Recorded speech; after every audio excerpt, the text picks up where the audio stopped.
Hello everyone, कैसे हैं आप। आपका आपके YouTube channel Digvijay commerce classes पर एक बार फिर से स्वागत है।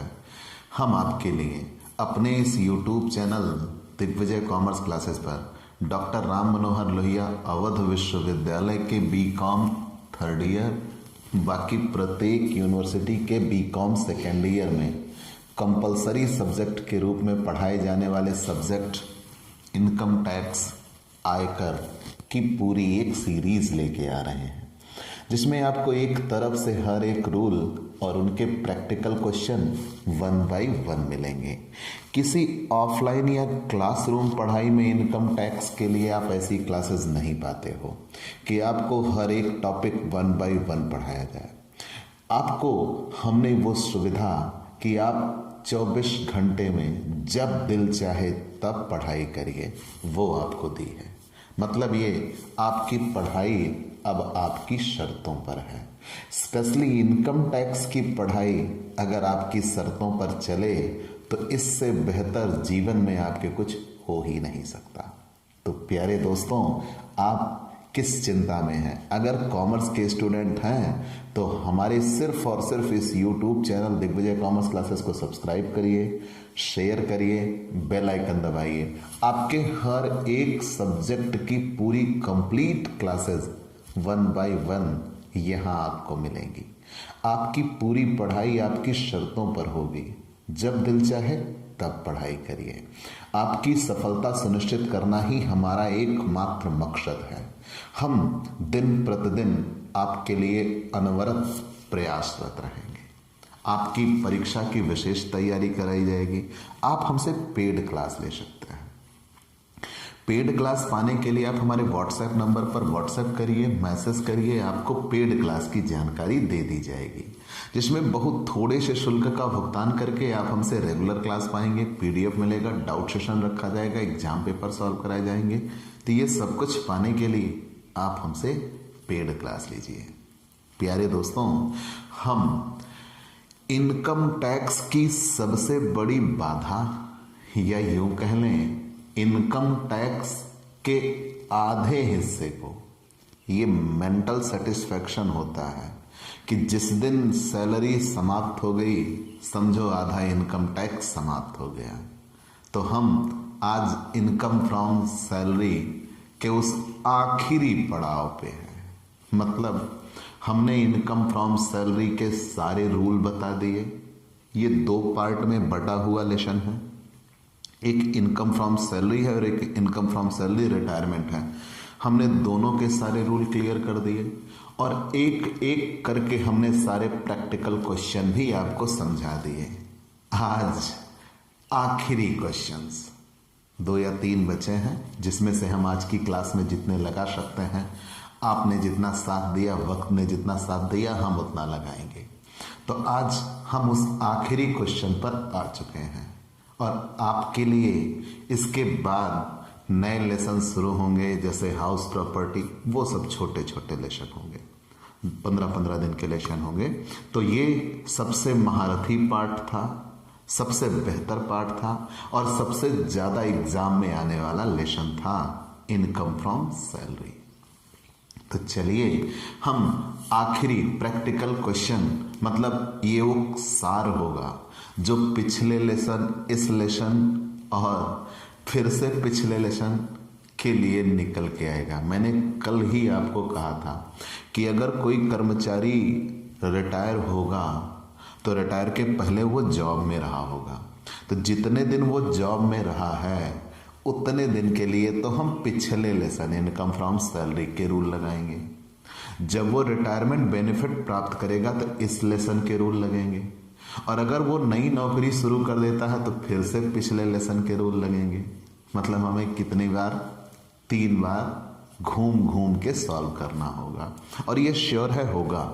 देखिए क्वेश्चन में क्या दिया है, मेरी बुक में है इलस्ट्रेशन 15। मैंने आपके मैक्सिमम कॉलेजों में, सभी यूनिवर्सिटीज में पढ़ाई जाने वाली बुक HC मेहरोत्रा, जो टॉप क्लास की बुक है, इनकम टैक्स की ये बुक इंडिया लेवल पे सबसे बेस्ट है। आपके लिए उस बुक का मैं एक एक टॉपिक लेके आ रहा हूँ आप किसी भी बुक को प्रेफर कर सकते हो, लेकिन मेरी मजबूरी है, मैंने एक बुक को प्रेफर किया है और वो बुक प्रेफर किया है जो सबसे बेहतर है। ठीक, तो देखिए इलस्ट्रेशन 15। श्री हरिओम एक फैक्ट्री में 1 जनवरी 2010 से 10,400, 400, 20,800 रुपये वेतनमान में श्रमिक के रूप में नियुक्त हुआ। बहुत खूब। 1 अगस्त 2019 को व्यापार बंद होने के कारण छटनी की गई तथा उसकी सेवाएं समाप्त कर दी गई। उसे अपने नियोक्ता से औद्योगिक वाद विवाद अधिनियम के अंतर्गत 80,000 रुपये की राशि क्षतिपूर्ति के रूप में प्राप्त की, कंपनसेशन रिसीव्ड हुआ, और उसे प्रतिवर्ष 30 दिन का अर्जित अवकाश लेने का अधिकार था। सेवा समाप्त होने के समय उसे 8 माह के अर्जित अवकाश के लिए, जो उसने अपने सेवा काल में नहीं लिया था, 1,12,000 रुपये का भुगतान दिया गया। 1 दिसंबर 2019 को उसने 16,800 रुपये प्रतिमाह की दूसरी नौकरी प्राप्त कर ली। अपनी लड़की की शादी के लिए श्री हरिओम ने अपने नियोक्ता से 1 फरवरी 2020 को 4 माह का वेतन अग्रिम लिया। बहुत खूबसूरत लाइन, जो मैं पिछले कई दिनों से बताना चाह रहा था आपको कि किसी प्रैक्टिकल क्वेश्चन में मिल जाए मिल जाए मिल जाए, आज मिल गया। चलिए, 15,000 रुपये का ऋण भी लिया, यह मानते हुए एक वेतन अगले माह की पहली तिथि को देय होता है। और एक सुपरहिट नियम, कर निर्धारण वर्ष 2020-21 के लिए उसकी वेतन शीर्षक की कर योग्य आय की गणना कीजिए। तो सबसे पहले 2 प्रमुख बातें, कोई भी क्वेश्चन आपको मिले तो सबसे पहले आप ये डिसाइड करिए वेतन देय कब हो रहा है। क्यों? क्योंकि आप जो कुछ भी करने जा रहे हो ना, वो गत वर्ष के लिए ही करोगे, क्योंकि कोई भी कमाई होगी वो गत वर्ष के लिए होगी। तो सबसे पहले आप देखिए कि जो वेतन मिला वो किस गत वर्ष में मिला। मतलब सबसे पहले आप प्रीवियस ईयर डिसाइड कर लीजिए। क्या क्वेश्चन में प्रीवियस ईयर दिया है? हाँ, प्रीवियस ईयर हमेशा होता है 1 अप्रैल से 31 मार्च, 1 अप्रैल से 31 मार्च। लेकिन तब जिस महीने में नौकरी की जाए उसी महीने में वेतन मिल जाए, और जिस महीने में नौकरी की जाए उस महीने में वेतन ना मिले, उसके अगले महीने में मिले, तो गत वर्ष बदल जाता है। तो ध्यान देना बेटा, सामान्य परिस्थितियों में गत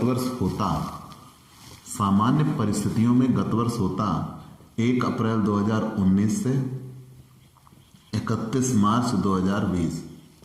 अगर कोई भी विशेष परिस्थिति ना कही गई होती तो 1 अप्रैल 2019 से 31 मार्च 2020।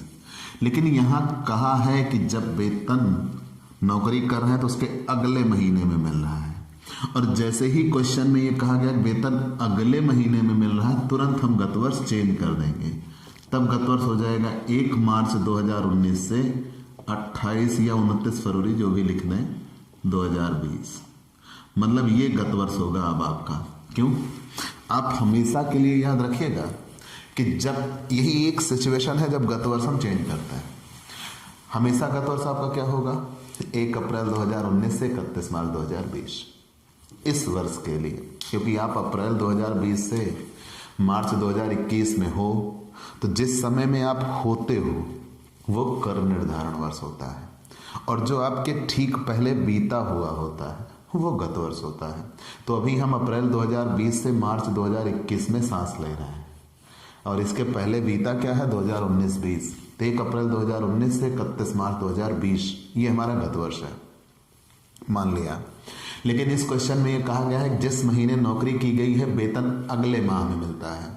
तो जैसे ही वेतन अगले माह में कहा जाता है, तो जिस महीने नौकरी की जाती है उस महीने वेतन नहीं मिलता। तो अगर हम अप्रैल से मार्च रखते हैं तो अप्रैल का वेतन मई में मिलेगा, मार्च का वेतन अप्रैल में मिलेगा। तो इस तरीके से केवल 11 महीने ही बनते हैं।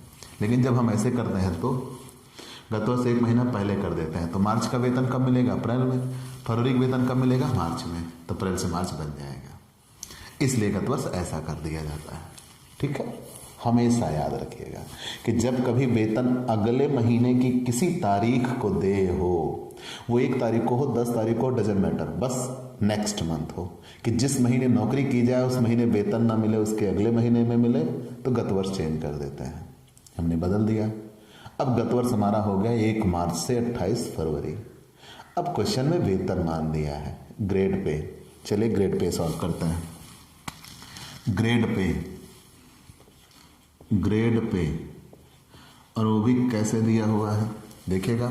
श्री हरिओम एक फैक्ट्री में 1 जनवरी 2010 से 1 जनवरी 2010 से उनको ग्रेड मिल रहा है कैसा 10,400 400 20,800 ठीक ऐसा वेतनमान मिल रहा है।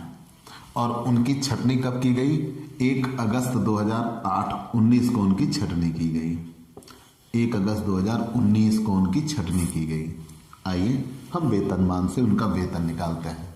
यहां तक कहीं कोई दिक्कत? हमें ये निकालना है कि गत वर्ष में उसका वेतन कितना पहुंच चुका था। वेतनमान दिया गया है तो जब कभी वेतनमान दिया हो तो हम ये डिसाइड करेंगे कि फाइनली उसका वेतन कितना पहुंच चुका था। वेतनमान क्या बताता है कि जिस दिन ये नौकरी पे लगे कब 1 जनवरी 2010 को उनका वेतन 10,400 रुपये मंथली तय हुआ। एक महीने में 10,400 रुपये वेतन दिया जाएगा। और जब वो नौकरी में अपने 1 साल पूरे कर लेंगे तो उनके वेतन में 400 रुपये की वृद्धि कर दी जाएगी। और ये 400 रुपये की वृद्धि अब हर साल के लिए की जाएगी और ये तब तक 400 रुपये बढ़ाते चले जाएंगे जब तक उनका कुल वेतन 20,800 रुपये नहीं हो जाता। ठीक है, तो आइए यहाँ देखते हैं कि सबसे पहले 1 जनवरी 2010 को उनका वेतन कितना था 10,400। 1 जनवरी 2011 को उनका वेतन था 10,800। 1 जनवरी 2012, 1 जनवरी 2013, 1 जनवरी 2014, 1 जनवरी 2015, 1 जनवरी 2016, 1 जनवरी 2017, 1 जनवरी 2018, 1 जनवरी 2019। ठीक, तो 2012 में रहा होगा 11,200, 2013 में रहा होगा 11,600, इधर रहा होगा 12,000, इधर 12,400, 12,800, 13,200, 13,600, 14,000। ठीक, हमें सबसे पहले ये डिसाइड करना है कि गत वर्ष में वो कितने महीने नौकरी किया। तो 1 अगस्त को उसकी छटनी कर दी गई। तो जब 1 अगस्त को उसकी छटनी कर दी गई, 1 अगस्त 2019 को छटनी हो गई।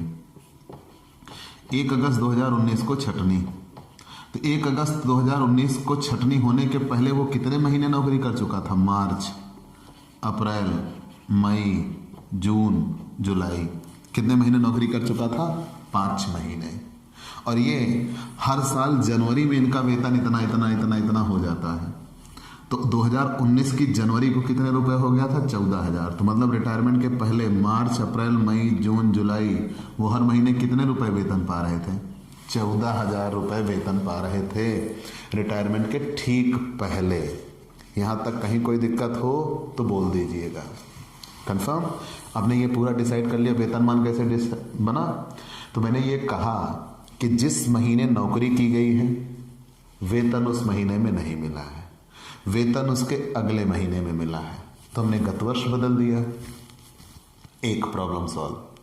फिर जब गत वर्ष बदल दिया गया, प्रश्न में वेतनमान दिया गया है और वेतनमान में ये कहा गया है कि 1 जनवरी 2010 को वो नौकरी पे लगे, इतना वेतनमान है।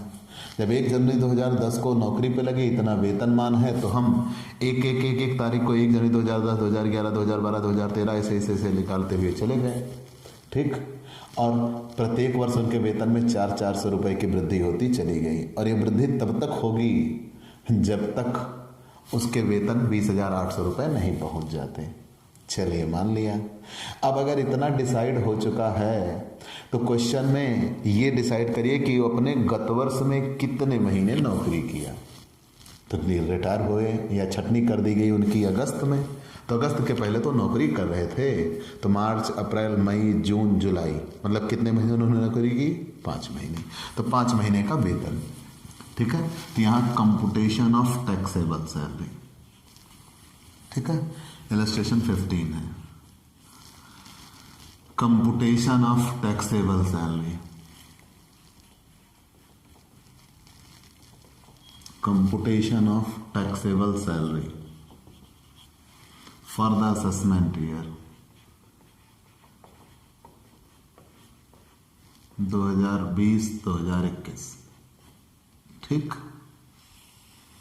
एक एक चीज हम वैल्यूएट करते हुए चलेंगे। तो सबसे पहले बेसिक सैलरी, रिटायरमेंट के ठीक पहले उनको वेतन मिल रहा है 14,000 रुपये प्रति माह, और रिटायर होने के पहले 5 महीने नौकरी कर लिए 70,000 रुपये वेतन था। कहीं कोई दिक्कत नहीं होनी चाहिए। आगे बढ़िए, कह रहे हैं श्री हरिओम एक फैक्ट्री में 1 जनवरी 2010 से 10,400, 400, 20,800 रुपये वेतनमान में श्रमिक के रूप में नियुक्त हुआ। 1 अगस्त 2019 को व्यापार बंद होने के कारण छटनी कर दी गई और उनकी सेवाएं समाप्त कर दी गई। उसने अपने नियोक्ता से औद्योगिक वाद विवाद अधिनियम के अंतर्गत 80,000 रुपये कंपनसेशन के प्राप्त किए।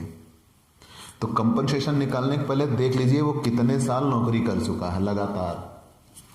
1 जनवरी 2010 से लगा था 1 जनवरी को, तो ये सब साल साल के हिसाब से ही वैलिड हुआ। तो पूरा 1 साल ये था 2010, 2001 सॉरी यहाँ पे यदि 2010 1 साल, 2011 2 साल, 3, 4, 5, 6, 7, 8, 9 साल तो पूरे हो गए थे।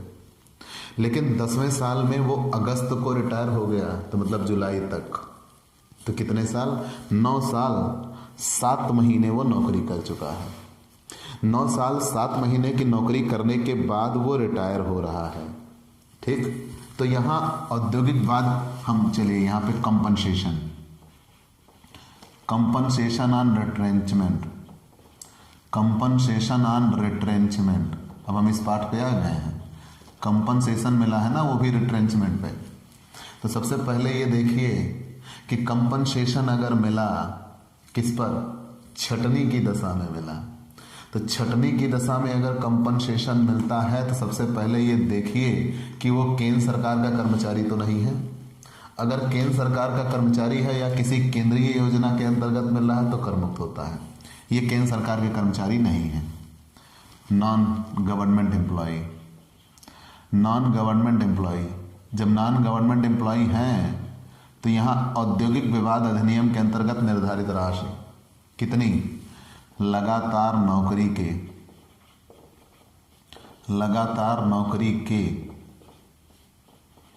प्रत्येक संपूर्ण वर्ष पर, लगातार नौकरी के प्रत्येक संपूर्ण वर्ष पर यहाँ 6 माह से अधिक को पूरा 1 साल मान लेते हैं। 6 माह से अधिक को, नियम याद होना चाहिए बेटा, पूरा 1 वर्ष मान लेंगे, पूरा 1 वर्ष मान लेंगे।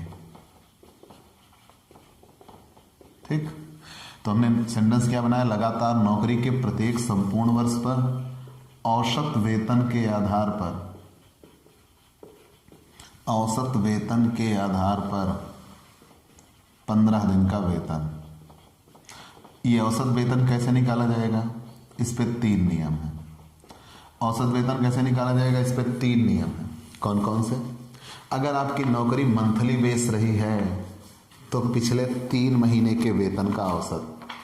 अगर आपकी नौकरी साप्ताहिक बेस रही है तो पिछले 4 महीने के वेतन, 4 सप्ताह के वेतन का औसत।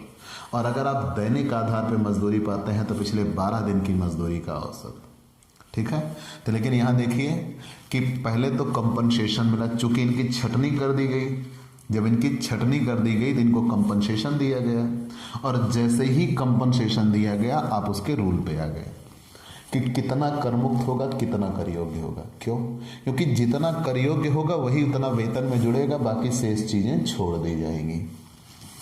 तो लगातार नौकरी के प्रत्येक संपूर्ण वर्ष पर 6 माह से अधिक को पूरा 1 वर्ष मान लेंगे। औसत वेतन के आधार पर 15 दिन का वेतन। तो चलिए, औसत वेतन के आधार पर 15 दिन का वेतन अथवा वास्तव में प्राप्त राशि, वास्तव में प्राप्त राशि अथवा अधिकतम 5 लाख, अधिकतम 5 लाख। ठीक, तीनों में जो कम हो।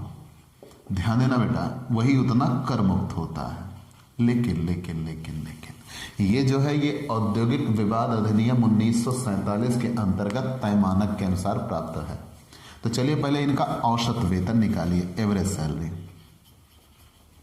तो वेतन किस आधार पे है? मासिक आधार पे है।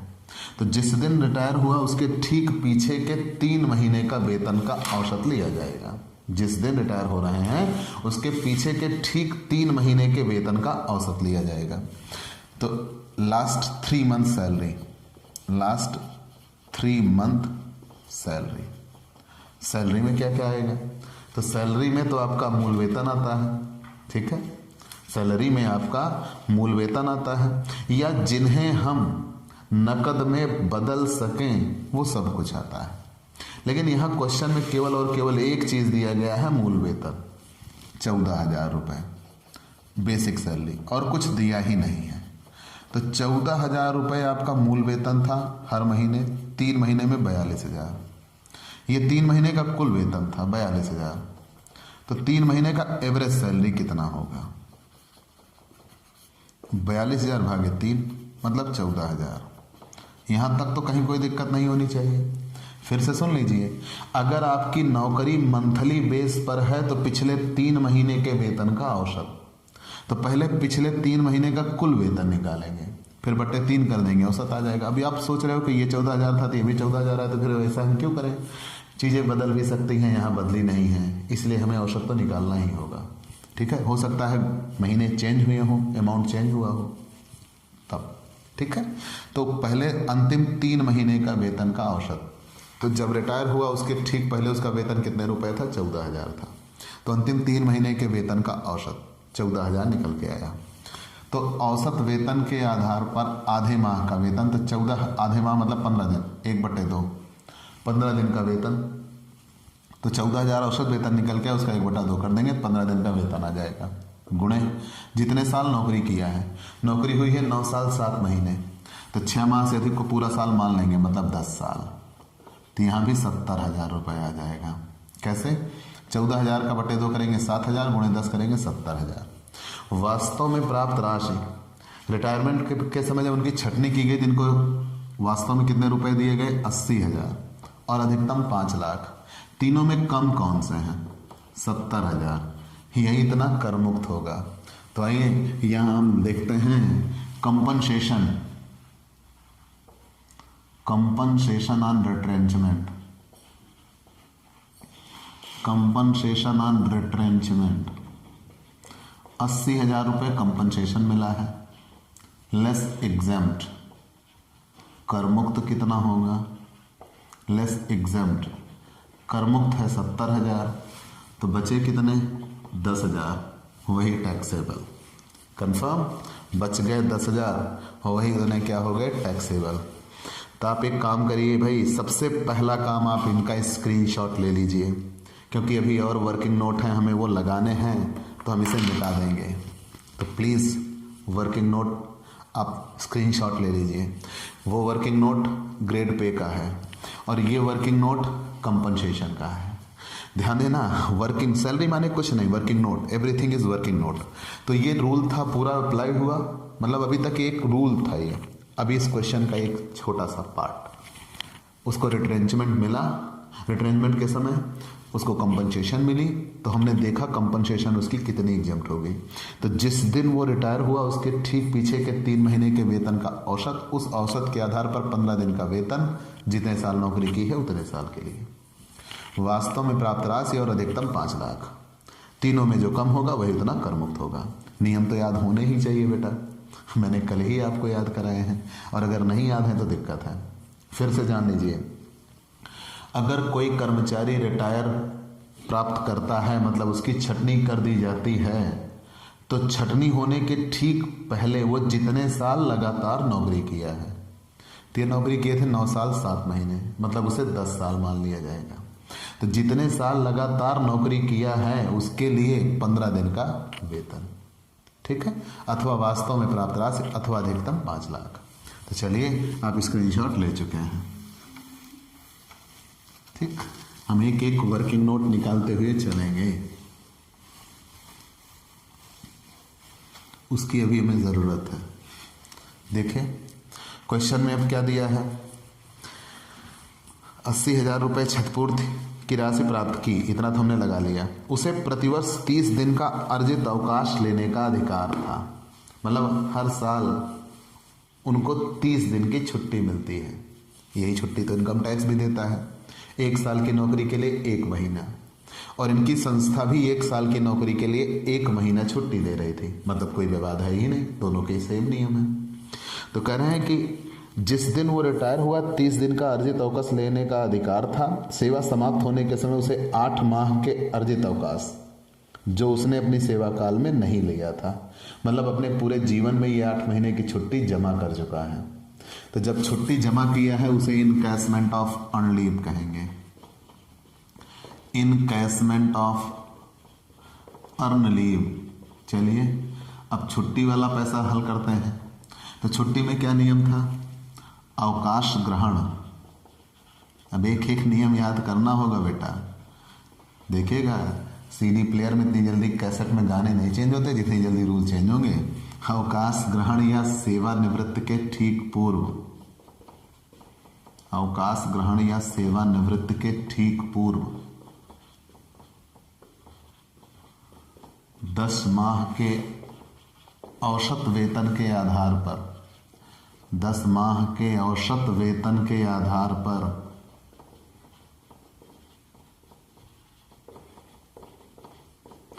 अधिक से अधिक 10 माह का वेतन, अधिक से अधिक 10 माह का वेतन,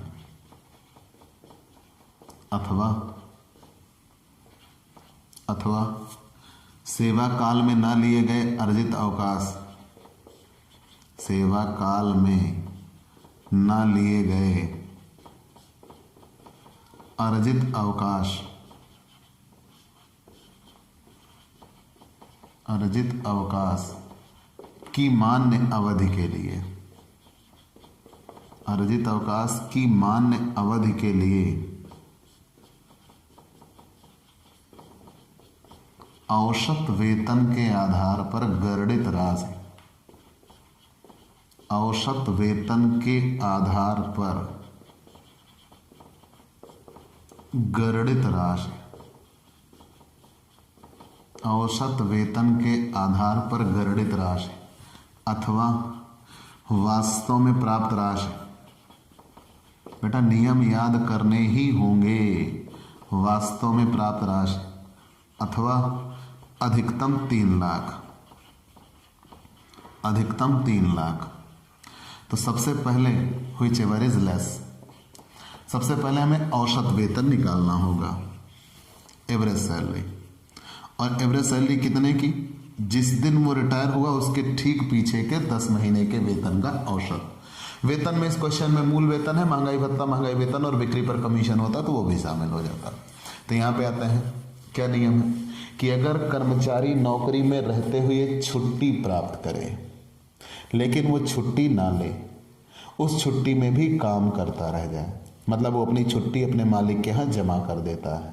तो जब अपने मालिक के यहाँ वो छुट्टी जमा कर देता है तो उसके बदले में उसे पैसे मिलते हैं, उसे ही इनकैशमेंट ऑफ अर्न लीव कहता है। और ये पैसे करमुक्त भी होते हैं, कर योग्य भी होते हैं। अगर आप रिटायरमेंट के पहले ले लेते हो तो पूरा कर योग्य, रिटायरमेंट के बाद लेते हो तो सरकारी कर्मचारी हो तो पूरे करमुक्त, गैर सरकारी कर्मचारी हो तो निम्न में से जो कम होगा करमुक्त। ये गैर सरकारी कर्मचारी हैं तो निम्न में से जो कम होगा करमुक्त होगा। तो आइए, जिस दिन ये रिटायर हुए पहले इनके रिटायरमेंट के ठीक पीछे के 10 महीने के वेतन का औसत। तो रिटायरमेंट इनकी हुई है 1 अगस्त को। अब 1 अगस्त को हुई है तो कितने महीने, अब यहाँ देखिएगा जनवरी से लग गए, जनवरी, फरवरी, मार्च, अप्रैल, मई, जून, जुलाई, मतलब कितने महीने, 7 महीने, तो 14,000 था। फिर उसके पीछे 3 महीने और चाहिए हमें, वो 13,600 रहा होगा। मतलब इनका वेतन कितना बना, 14,000 रुपये के हिसाब से 7 महीने और 13,600 के हिसाब से 3 महीने। तो 14,000 के हिसाब से 7 महीने मतलब 98,000, 13,600 के हिसाब से 3 महीने मतलब 40,800। तो टोटल मिला के कितना हुआ, टोटल मिला के हुआ 1,38,800। 1,38,800 पिछले 10 महीने का इनका कुल वेतन है। पिछले 10 माह का वेतन, पिछले 10 माह का वेतन।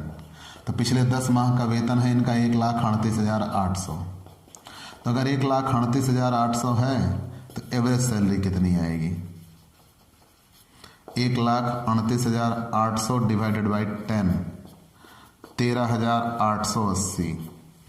ये निकल के आया इनका औसत वेतन। अब अगर 13,880 निकल के आया गुणे 10, औसत वेतन के आधार पर अधिक से अधिक 10 माह का वेतन, तो ये 1,38,800 हुआ। यहाँ पे 13,880 गुणे, जब उसने रिटायरमेंट हासिल की तो उसके कितने महीने की छुट्टी जमा थी? 8 महीने का अवकाश अर्जित था, जो उसने लिया नहीं था उसके पैसे उसे मिलेंगे 8 महीने के। तो 13,880 के हिसाब से 8 महीने का 1,11,040, ठीक। और वास्तव में प्राप्त राशि कितना दिया गया है? 1,12,000 और अधिकतम 3 लाख। अब बताइए तीनों में कम कौन है? तो तीनों में कम है 1,11,040 रुपये। कन्फर्म? 1,11,040 रुपये यही तीनों में कम है। 1,11,040 इतना कर मुक्त हो जाएगा। तो यहाँ आते हैं इनकैशमेंट ऑफ अर्न लीव। बेटा नियम याद होगा तभी आप इनकम टैक्स में कुछ कर पाएंगे। अर्न लीव, ये सारे नियम हम पीछे पढ़ा चुके हैं कि जिस दिन आप रिटायर हो, रिटायरमेंट के ठीक पीछे के 10 महीने के वेतन का औसत, अथवा औसत वेतन के आधार पर जितने महीने आपने छुट्टी ना ली हो उतने महीने के लिए वेतन, वास्तव में प्राप्त राशि अधिकतम 3 lakh.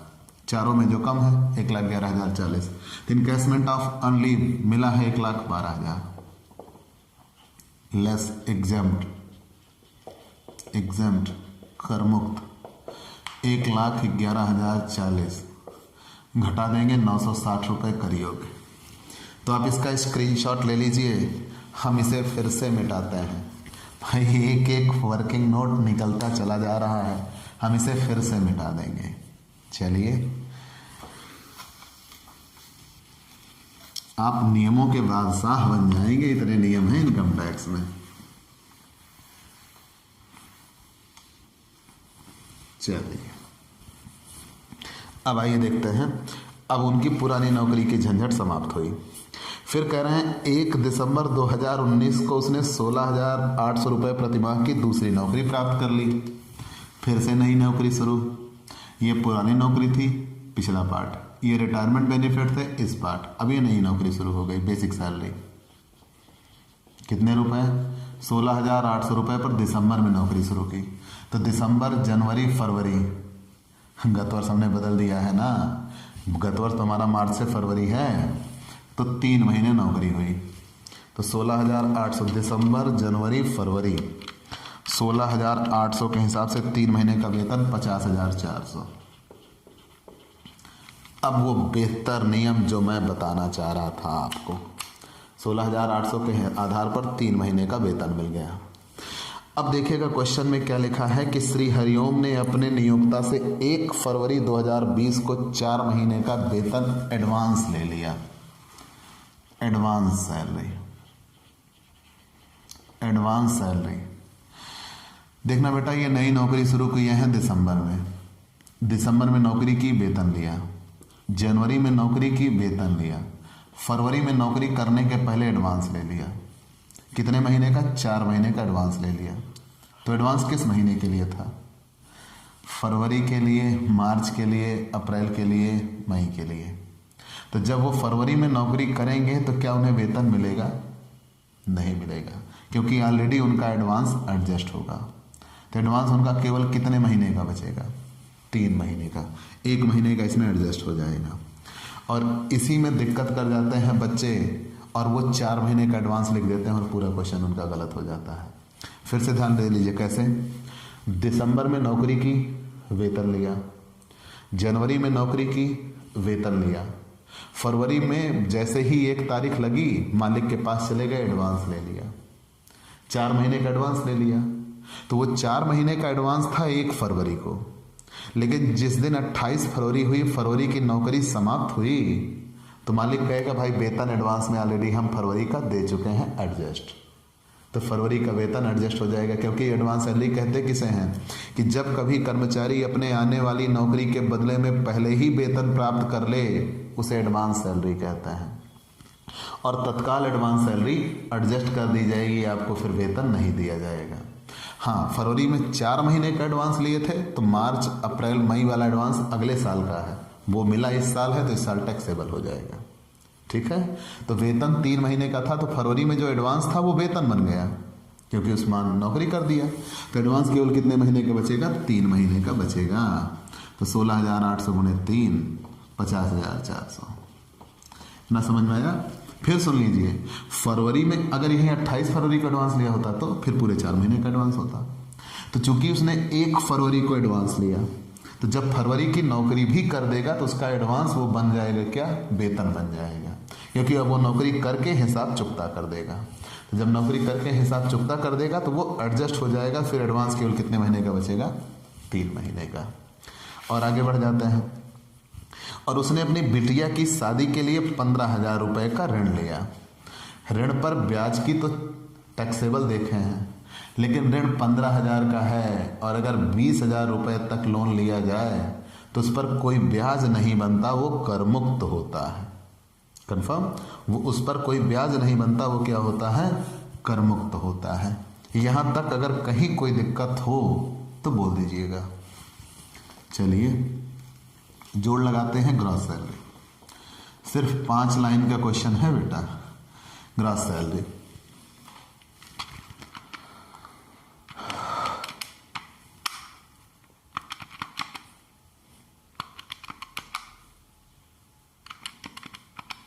$1,81,760, 1,81,760 less deduction under section 16 कौन सी छूट मिलती है? धारा 16 की स्टैंडर्ड डिडक्शन। और ये कितनी मिलती है? 50,000। 50,000 की छूट मिल गई। बचेगा कितना? 1,31,760, 1,31,760 टैक्सेबल सैलरी। कंफर्म? ये क्वेश्चन है, बेहतर क्वेश्चन है, कंप्लीट क्वेश्चन है, तो आप स्क्रीनशॉट ले लीजिएगा।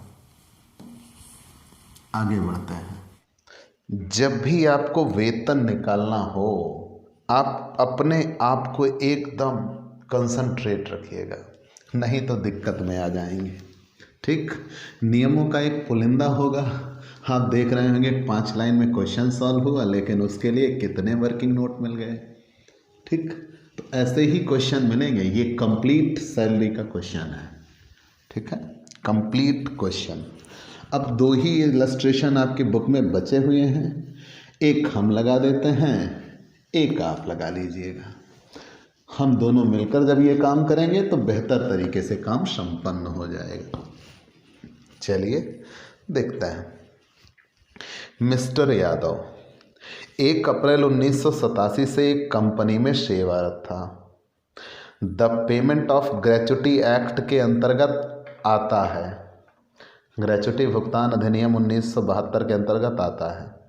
वह 1 अगस्त 2019 को सेवानिवृत्त हुआ। लंबी नौकरी है भैया।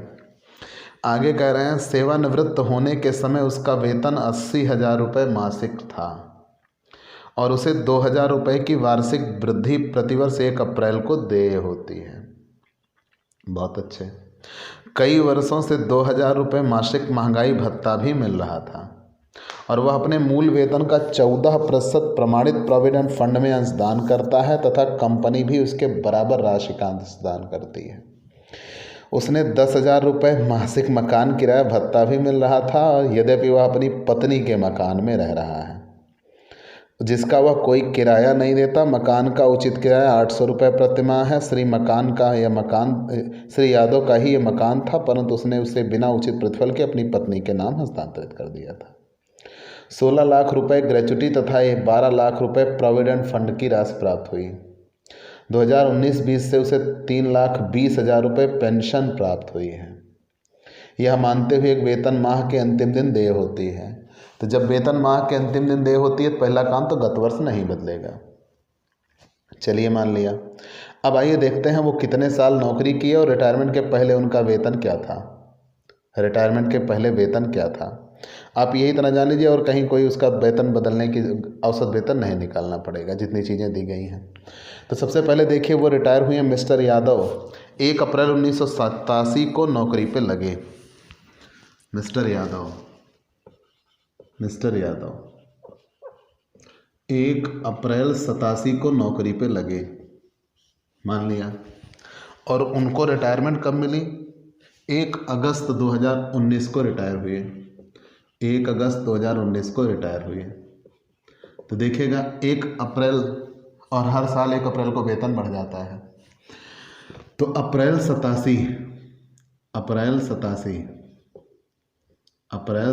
से अप्रैल 88 1 साल, ठीक है ना।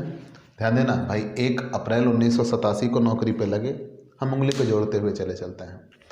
1 अप्रैल 87 को नौकरी पे लगे तो 1 अप्रैल 88 को 1 साल पूरा हो जाएगा। 89, 90, 91, 92, 93, 94, 95, 96, 97, 98, 99, 2000, 2001, 2, 3, 4, 5, 6, 7, 8, 9, 10, 11, 12, 13, 14, 15, 16, 17, ठीक है, 17, 18, 19। तो अप्रैल 2019 में उनके 32 साल पूरे हो चुके हैं। अप्रैल 2019 में उनके 32 साल पूरे हो चुके हैं। अप्रैल के बाद मई, जून, जुलाई 3 महीने और, मतलब उन्होंने पूरी नौकरी कितने की? 32 साल 3 महीने की नौकरी पूरी की है। हमें इससे मतलब आगे पड़ेगा कि मिस्टर यादव 32 साल 3 महीने की नौकरी करके रिटायर हुए। 32 वर्ष 3 माह। इतना समझ में आ गया कि 1 अप्रैल 87 को लगे और 1 अगस्त 2019 तक उनके कितने पूरे हो चुके हैं? 32 साल 3 माह की नौकरी पूरी हो गई। लेकिन ये भी कहा गया है कि जिस दिन वो रिटायर हुए उस दिन उनका वेतन 80,000 रुपये था। तो 1 अगस्त 2019 को रिटायर हुए हैं और तब उनका वेतन था 80,000 रुपये, और ये 1 अप्रैल 2019 को 80,000 हो गया है। अगर हमें ज़रूरत पड़ी तो उसके पीछे कितने रुपए था? 78,000 रुपये था। क्यों? क्योंकि हर साल 2,000 रुपये बढ़ते हैं। अगर हमें ज़रूरत पड़ी तो ध्यान देना, इसे मिटा सकते हैं। 1 अप्रैल 2019 से उनका वेतन कितने रुपए है? 80,000। देखिए क्वेश्चन में लिखा है, मिस्टर यादव 1 अप्रैल 87 से एक कंपनी में सेवारत था। वह पेमेंट ऑफ ग्रेच्युटी एक्ट के अंतर्गत आता है और वह 1 अगस्त 2019 को सेवानिवृत्त हुआ। सेवानिवृत्त होने के समय उसका वेतन 80,000 रुपये मासिक था। सेवानिवृत्त होने के समय उसका वेतन 80,000 रुपये मासिक था और उसे 2,000 रुपये की वार्षिक वृद्धि प्रतिवर्ष 1 अप्रैल को देय होती है। तो ये साफ तौर पर कहा गया है कि वो 1 अगस्त को रिटायर हुआ और जिस दिन वो रिटायर हुआ उस दिन उसका वेतन 80,000 रुपये था, जो कि 1 अप्रैल को 2,000 रुपये बढ़ता है। तो मतलब इस साल भी 1 अप्रैल को 2,000 बढ़ा होगा तो 80,000 पहुँचा, तो उसके पहले 78,000 था। अब आइए देखिए कितने महीने नौकरी करके रिटायर हुए। अप्रैल से आपका गत वर्ष है, गत वर्ष चेंज नहीं होगा क्योंकि जिस माह नौकरी की गई है उसी महीने में वेतन।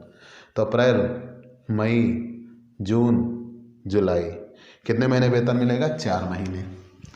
4 महीने वेतन मिलेगा, ठीक है। 4 महीने वेतन मिलेगा, बेसिक सैलरी। 80,000 रुपये प्रतिमाह वेतन था और अप्रैल में बढ़ गया था, तो चारों महीने में 80,000 ही रहा है। अप्रैल, मई, जून, जुलाई, अगर यही मार्च भी आ जाता तो 78,000 हो जाता। 3,20,000 कन्फर्म। चलिए आगे बढ़ते हैं। वेतन मिल रहा था, फिर कह रहे हैं उसे कई वर्षों से 2,000 रुपये महंगाई भत्ता भी मिल रहा है, डियरनेस अलाउंस। कई वर्षों से, तो मतलब इस वर्ष भी मिला होगा। 2,000 रुपये महंगाई भत्ता, तो 4 महीने में मिला होगा 8,000। चलिए एक चीज़ और मिल गई। और वह अपने मूल वेतन का 14% प्रमाणित प्रोविडेंट फंड में अंशदान करता है, सेल्फ कॉन्ट्रीब्यूशन, स्वयं का अंशदान। इन आरपीएफ, स्वयं का अंशदान प्रमाणित प्रोविडेंट फंड में कर मुक्त होता है। नियोक्ता का अंशदान, employer contribution in RPF, employer contribution in RPF, नियोक्ता का अंशदान 12% तक कर मुक्त होता है। तो मालिक ने कितने परसेंट अंशदान किया? कर्मचारी ने किया 14% अंशदान, मालिक ने भी किया 14% अंशदान।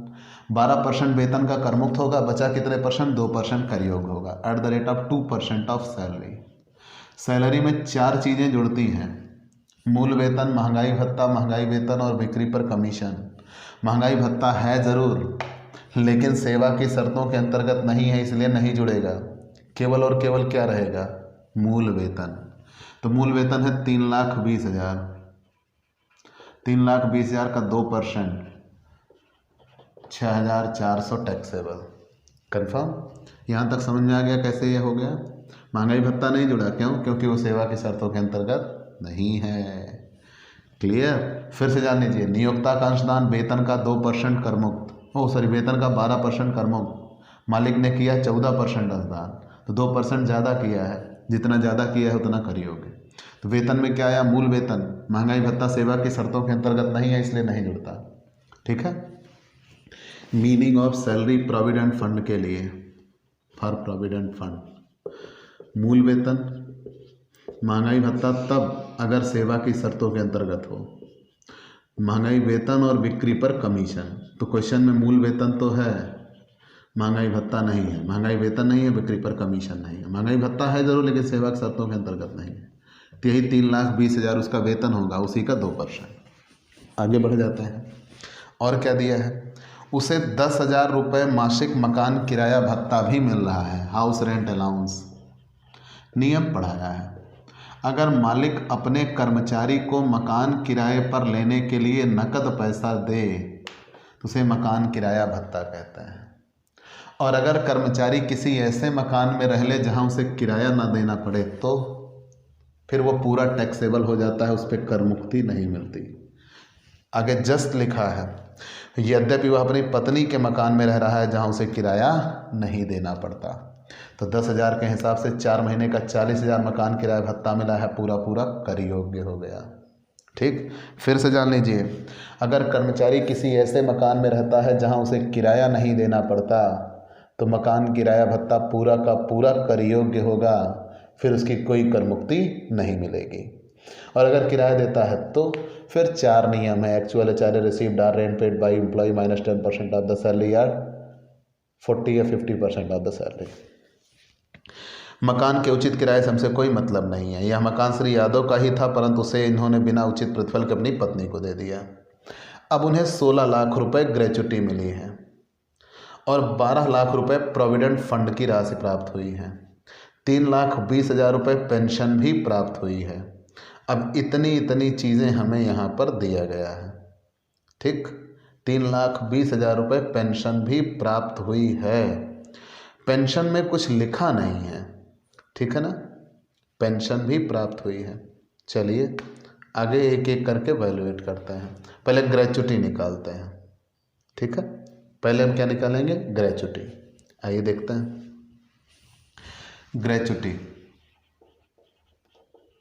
ग्रेच्युटी मिली है कितने रुपए? 16 लाख रुपए ग्रेच्युटी मिली।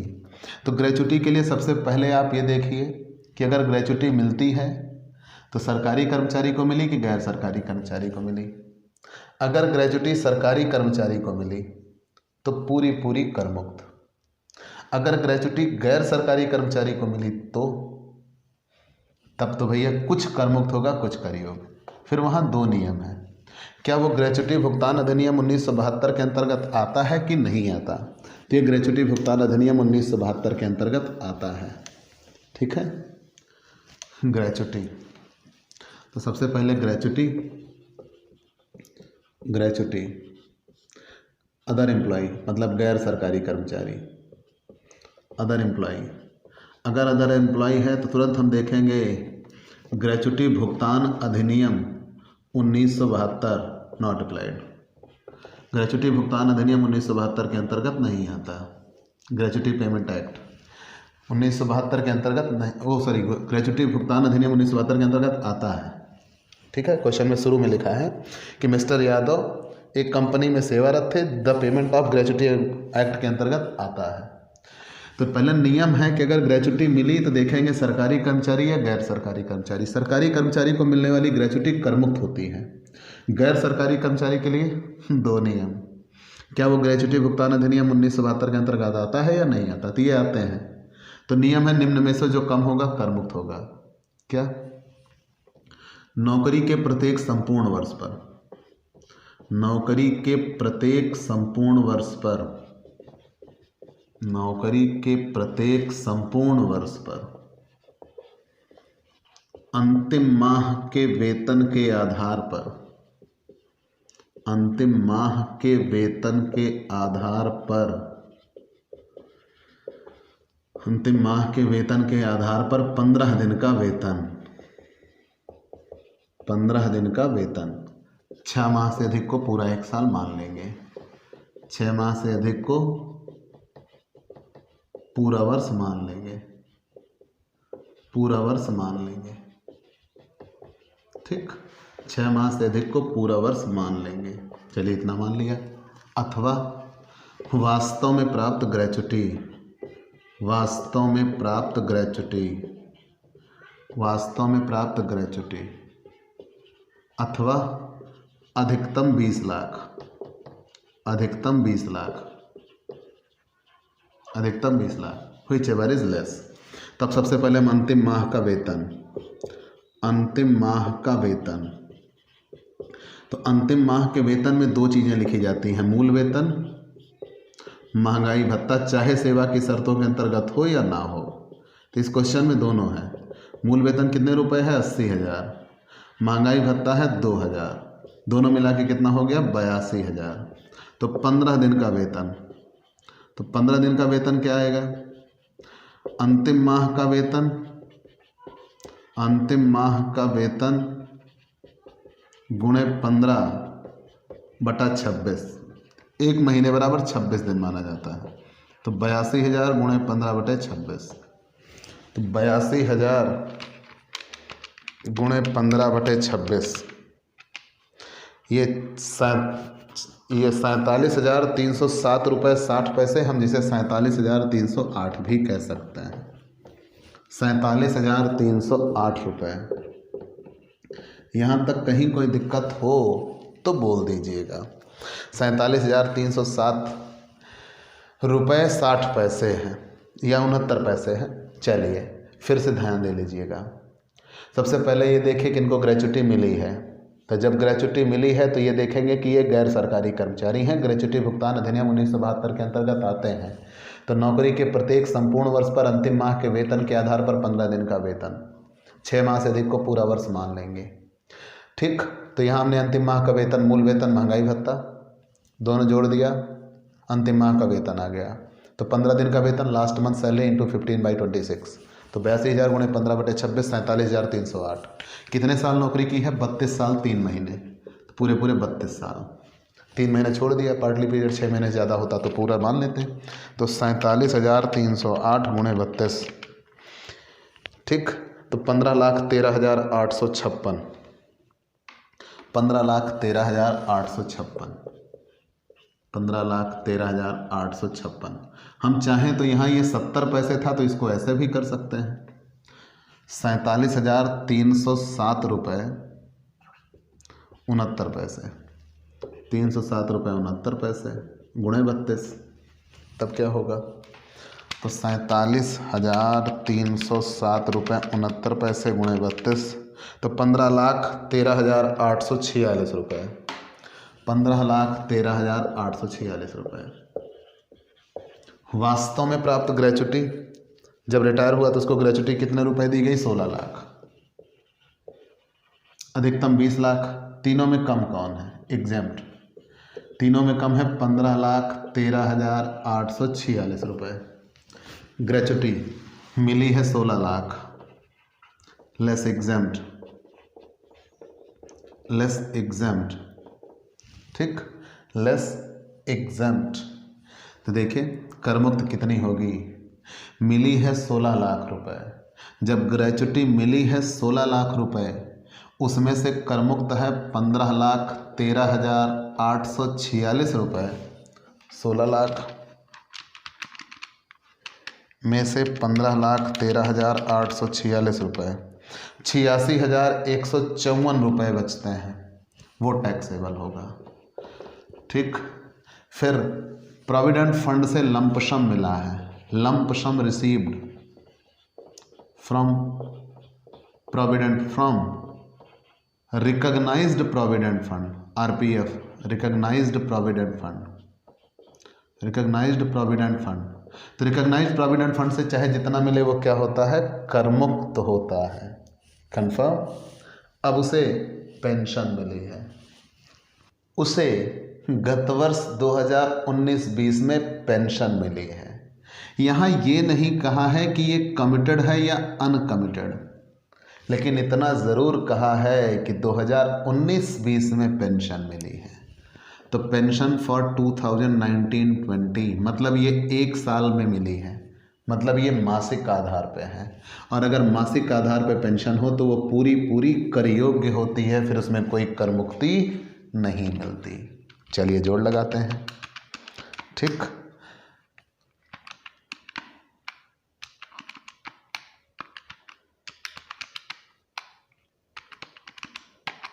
$7,80,554, ठीक। ये आ गया gross salary less deduction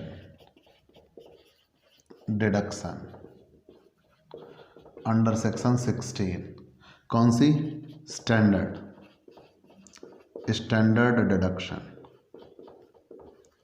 deduction कितनी मिलती है, 50,000। तो कितना आ गया, 7,30,554 टैक्सेबल सैलरी, ठीक। ऐसे ही आप क्वेश्चन सॉल्व करेंगे। तो प्यारे दोस्तों, आपके लिए ये सैलरी का वो धुरंधर क्वेश्चन थे जो हमने आपको बताए, ठीक। सही मायनों में वेतन से आय पाठ की यहीं पे समाप्ति हो जाती है। आप नियमों को लगाइएगा, कोई भी क्वेश्चन नहीं आते तो हमसे पूछिएगा। अब हम आपके लिए अगला लेसन मकान संपत्ति से आय लेकर आएंगे, इनकम फ्रॉम हाउस प्रॉपर्टी। तो प्यारे दोस्तों, आपको ये क्लास कैसी लगी हमें ज़रूर बताइएगा। आपके लाइक और कमेंट का इंतज़ार रहेगा।